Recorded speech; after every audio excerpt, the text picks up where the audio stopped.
Welcome.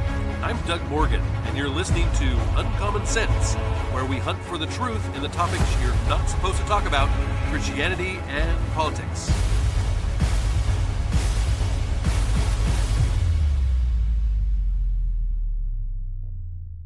Well, welcome back. And yes, it is Friday. And of course, if you've listened to the podcast for any length of time, you know that we devote Fridays to FOMO Friday. Yes, we love to dispense of your fear of missing out, especially if you're not listening to propaganda media. By bringing you the articles of the week, the stories of the week, the things that are going on, the things you probably need to know about. Some you may know about, some you may not, some maybe you heard about and you want to know a little more in depth. So that's what we love to do on Fridays. We just kind of cover a gambit of different things and just kind of keep you informed on what's going on. And from a series of articles from the Daily Wire comes this very first article, and the very first few stories here, they are stories that are updates, really. So we've covered them on the podcast, and I told you we would keep an eye on them, and we are doing that. And so we're going to give you kind of an update on things that are happening and some things that are moving within these stories as of the last week. Well, first of all, a high school English teacher in Maine appears to still have her job after she called for the assassination of both President Donald Trump and his supporters and close advisors. Yeah, that's what she called for. She still has her job. Waterville senior high school teacher Joanna St. Germain posted to her Facebook late last month that the Secret Service and the U.S. military need to step in to murder Trump and his supporters. Now, the teacher's threatening comments sparked an investigation by law enforcement, according to local reports. And St. Germain's posts have since been wiped from her Facebook page. Shocker, right? But her name still appears on the Waterville Senior High School staff directory, listing her as an English teacher.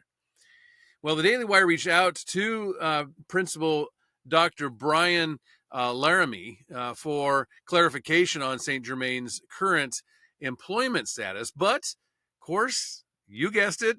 Wait for it. Yes, they did not receive a response. So, shocker again, right?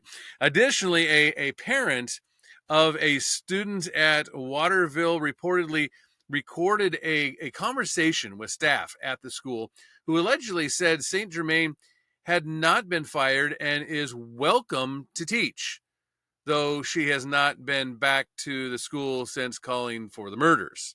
That's kind of interesting, right? the Maine Wire reported on the recorded conversation, but has been unable to independently verify it. Before wiping her social media, St. Germain published a lengthy Facebook post addressing her comments. She said that she made them mostly because she wasn't sleeping and was not in the right headspace. St. Germain also blamed past trauma as well. Here's what she said. Again, this just keeps getting worse and worse and worse, this story. Quote, I had a mental breakdown due to severe insomnia and the stress of trying to cope with trauma inflicted on me by a domestic abuser and rapist. But I have sought the help I needed, and my brain is mine again, the teacher said. Quote, I've been under the care of an incredible psychiatric team. They saw what was happening and worked with me to help me get fully back to myself. Mostly, what I needed was sleep, she continued. I hope you have no idea the psychosis lack of sleep brings. She also said, I regret my words of violence towards the current administration. That is not in my heart when my brain is well. I have never received so much as a speeding ticket, and I loathe guns and violence. I meet every individual with respect and an open mind when I am well. I have the most genuine remorse for making people feel unsafe. Well, she also doubled down on her opposition to the Trump administration, writing, I meant every word I said about the rise of fascism and the horror of trafficking humans to foreign prisons. Quote, my heart breaks every day for the vulnerable populations being targeted and irreparably harmed, she said. I love you. If you hate me, I still love you. Well, as reported by the Daily Wire, the St. Germain's past post said that the U.S. Secret Service has the perfect opportunity to assassinate Trump. Quote, if you are the ones with power, coordinate, she instructed them. Take out every single person who supports Trump's illegal, immoral, unconstitutional acts.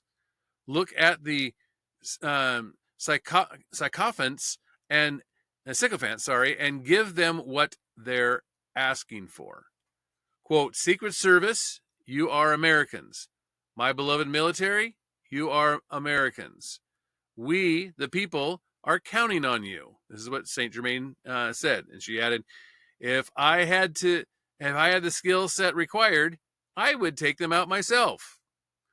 So, yeah, a couple things here that, like I say, this story just keeps getting worse and worse. I mean, first of all, you have a high school English teacher who, calls for the assassination of not only the president of the United States, but also a military coup in order to do that.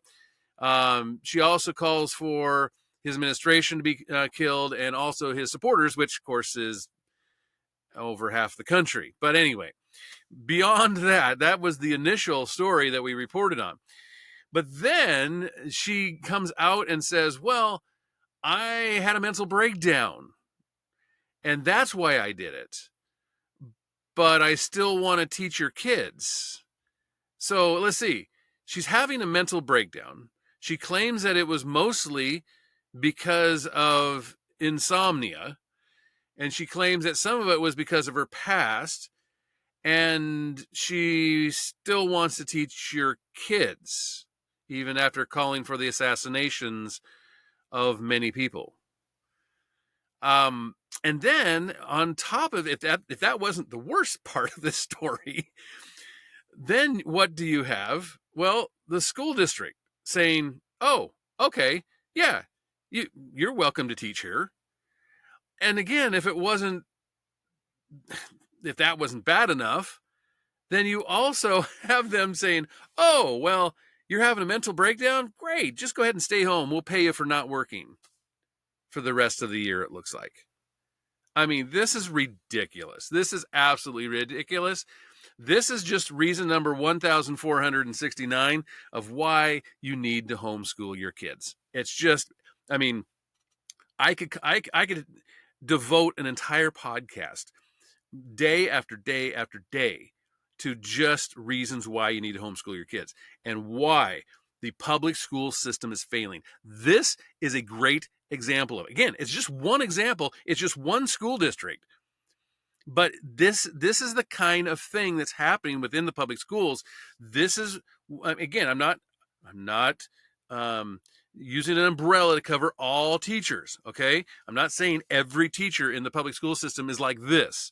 Okay, this is one example, but it's one of a number of examples of why your kids should not be taught by these individuals here that have this kind of mindset. Okay. Well, let's move on. California Democratic Governor, you know him as Gavin Newsom, right, is pushing to freeze enrollment for illegal immigrants in the state's free healthcare program. So this is about as big a 180 as you can get, or I guess maybe just running full force right into the brick wall you created. I mean, let's get into this. Newsom, his 2025-2026 revised budget proposal, which is set to be released later on, plans to block new adult applications from illegal immigrants to the Medi-Cal program as soon as January 1st, is what the Los Angeles Times is reporting. The governor who previously expanded Medi-Cal from going to children of low-income illegal immigrants to making it available for all income-eligible illegal immigrants is now concerned about cutting back on California's spending, as, of course, the state faces a budget deficit, right? A huge one, in fact. The expanded free health program has cost billions more than the state expected. Well, who expected it to be any less? I mean, if you were expecting it to go down or not go up very much, then you're not very bright. In addition to freezing enrollment at the beginning of next year, Newsom also wants to begin charging illegal immigrants who remain in the program $100 a month starting in 2027. Of course, you know what that's about. I mean, he's trying to wean people off that are already on the program by charging them $100 a month. Newsom's office says the charge will save California $5.4 billion through 2028, 2029. And last year, California became the first state to offer free health insurance to illegal immigrants, but the program quickly ballooned as more joined the state than the state had expected. So again, you have this deep blue state of California who elects these officials, this leadership that doesn't really have a clue what they're doing. I mean, if you expected that people would not flock to a program that basically gives them free health care, then I don't know what you're thinking. That's not leadership. California lawmakers and Governor Newsom recently approved a $3.4 billion loan to pay for the expanded program's extra expenses through June. And it's the third straight year that Newsom and the Democratic leadership have been forced to cut spending after allocating more money for big government programs than the state has available to spend. Well, Newsom has also blamed President Donald Trump. Oh, shocker. He's blamed Trump's tariffs for hurting California's economy, projecting that the state would lose $16 billion in revenue between 2025 and 2026. Well, again, tariffs haven't, the tariff effects have not hit as of yet. So to blame Trump, that is pretty out of line. Newsom's revised budget proposal also comes as the Trump administration targets state-funded programs for illegal immigrants. And again, this article is using illegal immigrants. I prefer to call them illegal aliens. That's a legal term. They're not immigrants. Immigrants are those that come to this country legally and want to stay in this country and be a part of this country. Illegals are here after having jumped the line, and they're not here for our country. They're here for themselves only, and to prove that they come here illegally and are against the law. I mean, it is against the law to do it. It was even against the law during the Biden administration, even though they helped them do it. So, I mean, that's just the way it was. But earlier this week, the Department of Homeland Security announced an investigation into California's program that hands out cash assistance to elderly illegals who are ineligible for Social Security because of their immigration status. Yeah, their immigration status meaning they didn't come here illegally. They decided to break the law. The Trump administration is pushing to make sure those in this country illegally are not receiving federal benefits or other financial incentives to stay here illegally. Quote, radical left politicians in California prioritize illegal aliens. At least he's using illegal aliens here, right? This is what the Trump administration said by way of Security Secretary Kristi Noem. She said that radical left politicians in California prioritize illegal aliens over our own citizens. True. Including by giving illegal aliens access to cash benefits. So again, it's better if you're here illegally than it is if you actually are a citizen of this country. The Trump administration is working together. This is, again, continue to be a quote, is working together to identify abuse and exploitation of public benefits and make sure those in this country illegally are not receiving federal funds or other financial incentives to stay illegally. If you are an illegal immigrant, you should leave now. The gravy train is over. While this subpoena focuses only on Los Angeles County, it is just the beginning, unquote. So again, some good things happening there. Again, we'll keep an eye on this and other stories. But there's another one that we brought up. Gosh, I think it was either last week or the week before, about a judge in Milwaukee County, and she's a circuit court judge. Her name is Hannah Dugan, and Hannah Dugan is claiming that judicial immunity after officials accuse her of helping an illegal alien evade immigration enforcement. A federal grand jury indicted Dugan earlier this week on charges of concealing a person from arrest and obstruction of proceedings. Now, Dugan allegedly attempted to aid Mexican national Eduardo Flores Ruiz escape immigration and customs enforcement officials, or ICE, who waited outside Dugan's courtroom last month. That's the story that we covered. Obviously, she knew that ICE was there, was going to apprehend him once he left her courtroom, as they were in the hallway there.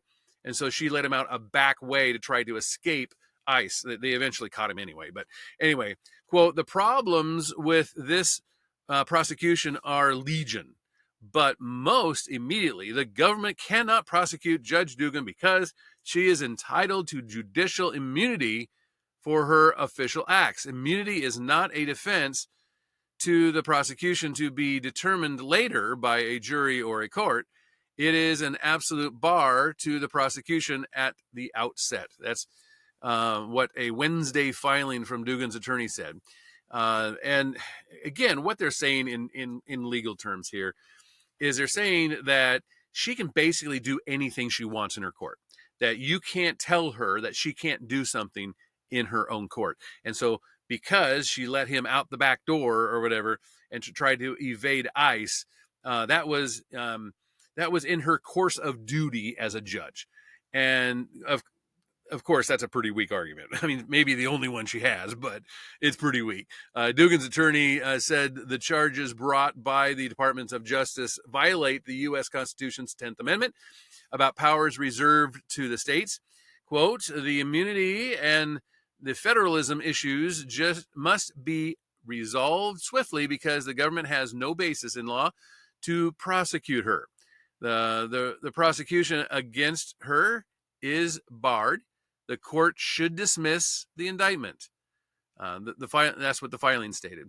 It also stated since at least the early 17th century in England and carried on through common law in the United States, judges of record have been entitled to absolute immunity for official acts with a few exceptions not applicable here. So again, I mean, let's just say that what her attorney is claiming is true. How is letting him out the back door so that ICE can't arrest him? How is that part of her official duties as a judge? It doesn't make sense. Administration officials have said that the case against Dugan shows that all are equal under the law. I mean, that's what the left has been shouting here for the last few months, right? Everybody is, nobody's above the law. Everybody has to follow the law. Last month, law enforcement officials gathered outside Dugan's courtroom, as we were talking about, waiting for Flores Ruiz to exit. And Dugan angrily confronted officials before directing Flores Ruiz toward a side exit inside the public door in an attempt to bypass law enforcement. And here's the quote: despite having been advised of the administrative warrant for the arrest of Flores Ruiz.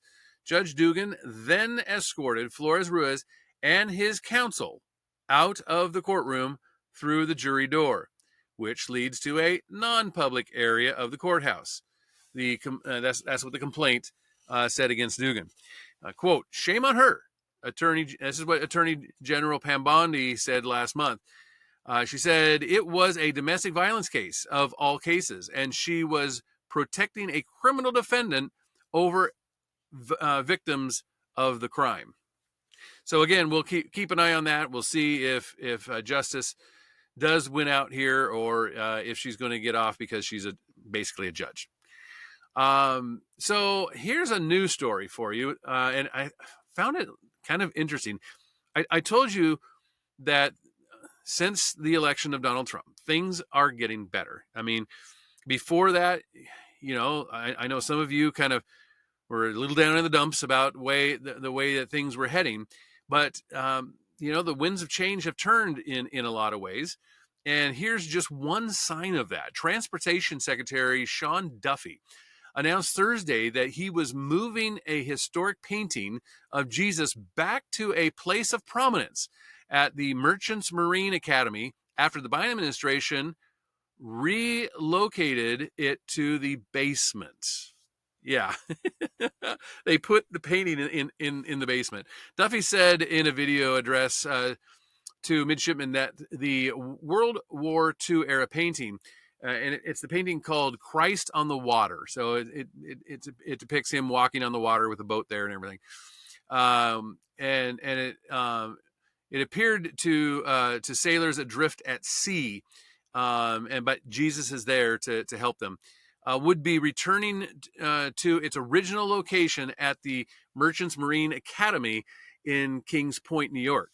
The Biden administration moved the painting from its decades-old location to the basement in 2023 after a complaint that its presence violates the Constitution. So here we go. The left loves to throw out the separation of church and state. What they fail, of course, to understand or articulate is that the separation of church and state is not the church from the state. It's the state from the church.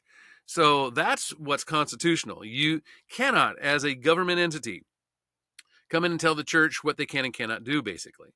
I mean, with obviously a few exceptions, as all of our rights have. But that's where that separation of church and state is. You can't say, well, hey, this painting looks like it has a picture of Jesus on it, so we're going to banish it from wherever it is because of the Constitution. That's ridiculous. Quote, "We are moving Jesus out of the basement." I love that.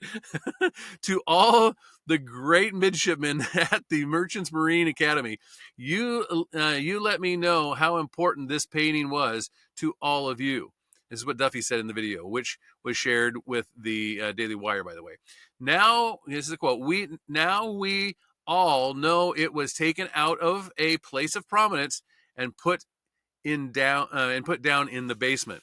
Duffy, whose Maritime Administration operates the academy, said that he was working with leadership at the institution to facilitate the move. Quote, "I worked with the academy, and because this is such a historic painting, I'm announcing that through that work with the academy, this painting is going to go from the basement back to its place of prominence. It will be a moment of celebration."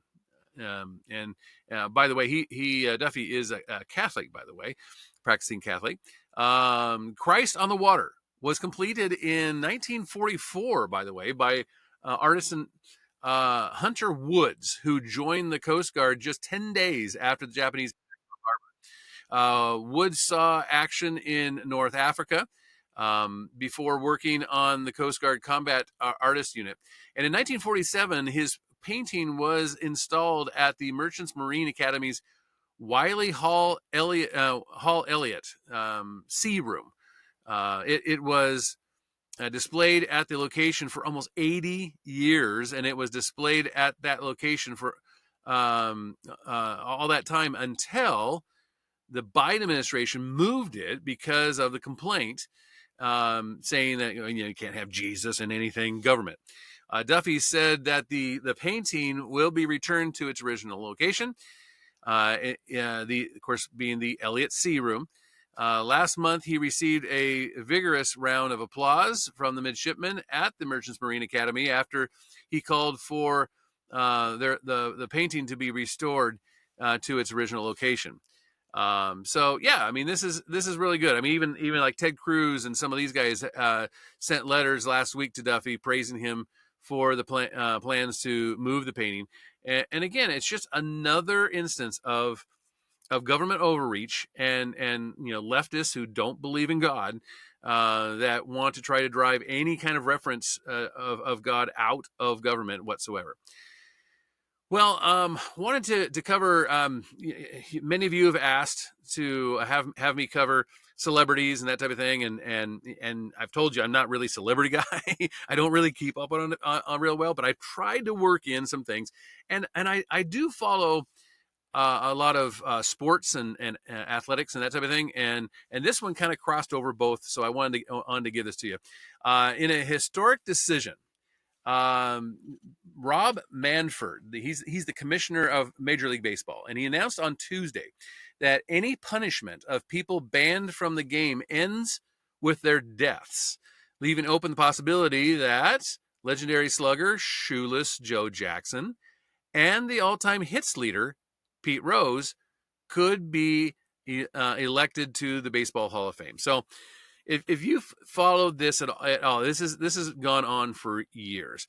You know that Pete Rose just recently died. We covered that here on the podcast. And while he was alive, there was a big controversy whether or not he should be in the Hall of Fame. He is the all-time hits leader. It means there's nobody that has hit more balls for bases than Pete Rose in the history of the game. And yet he's not in the Hall of Fame. So why? Why was that the case? Well, because he bet on baseball. He claims that he bet on baseball, and for years he claimed he didn't. And then he finally came out and said, yeah, I did. And he claimed that he only bet on baseball. He bet on himself, and he bet on himself to win, is what he is how he put it. There's a lot of people that have said, well, there's a bit of hypocrisy here because Major League Baseball now gets money from online betting sites and things like this. So they're making quite a bit of money on wagering, but they were keeping him out of the Hall of Fame for that. And whether or not you thought that was right or you thought that was wrong, they refused to let him in the Hall of Fame up until this point. And then now that he's dead, now they're saying, oh, hey, guess what? He's dead. So we're going to let anybody in that was kept out if they are dead. And so it's going to be interesting to see. There is a process that they have to go through in order to get into the Hall of Fame when it comes to baseball and that type of stuff. They can't just, you can't just elect anybody in. Rose and Jackson's candidacies presumably will be decided by the Hall of Fame's 16-member Classic Baseball Era Committee, which considers players whose careers ended more than 15 years ago. And the committee isn't scheduled to meet again until December of 2027, so they're not even going to consider putting him in the Hall of Fame until then. And Rose and Jackson would need 12 of the 16 votes in order to win induction, according to ESPN. Well, let's end today on kind of an interesting note. Found this rather interesting in that from SkyNews.com, they're reporting that a 27-year-old climber made an emergency call on the 22nd of April after getting altitude sickness on Mount Fuji's trail. It's about 10,000 feet up above sea level is this trail, and this guy he called in to be rescued, and it is the peaks off season, so there's not a lot of people that have head up there this time of year, but officials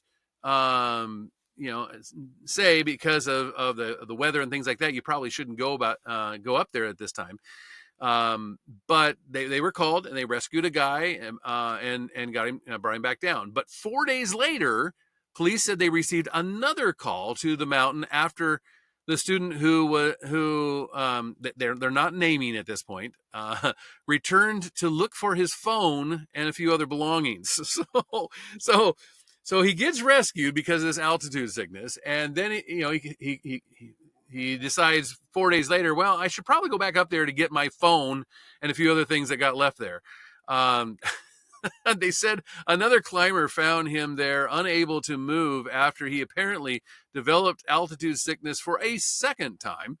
They say there's no penalty when a climber needs to be rescued, but the Chinese student's case prompted outrage on social media and calls for him to be charged or at least billed for the second rescue. So anyway, kind of interesting. There's a friend of mine that lives near me that is one of the head guys for the search and rescue in my area. And he has some stories to tell when it comes to some of these type of things. In fact, he had a guy who literally was hiding from the rescue group. He was up on kind of a cliff area looking down and watching them look for him. And not only did they eventually find him, he eventually came strolling out or whatever to them, but he did it a second time, just almost like this guy did, and put a little bit of pressure on them that didn't make them real happy. Let's just put it that way. So anyway, I'd love to hear from you. And you can always do that at uncommonsensepodcast.com. Of course, we're on YouTube now, and I'd love to have you subscribe and hit the like button and give us a share there. And of course, thank you for listening. This podcast is a production of Morganite Communications.